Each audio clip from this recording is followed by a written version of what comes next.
Welcome to the slop farm. Enjoy the video. You begin by confirming prerequisites, Xcode, an Apple developer account, and a package manager.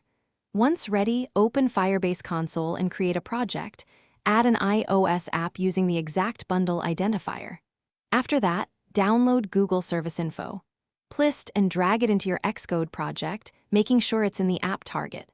This file is the bridge. Without it, Firebase won't connect. Now keep Xcode open and move to adding SDKs so the app can talk to Firebase.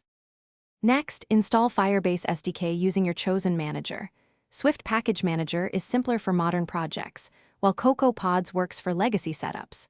Once packages resolve, import Firebase in App Delegate or your Swift UI app file and call Firebase app. Configure early in launch.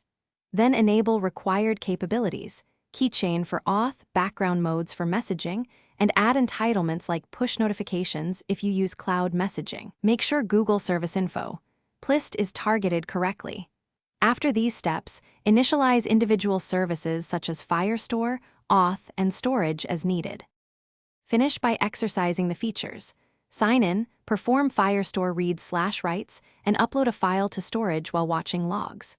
Once done, set production security rules and test them with the emulator or analytics debug mode.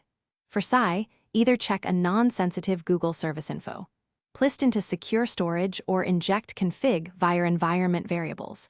If something breaks, check that the bundle ID in Firebase matches your app. Ensure Google Service Info, Plist, is in the correct target and verify code signing. Most connection problems come from Plist or bundle mismatch. Fix that first. Thanks for watching. Consider subscribing if we helped you today.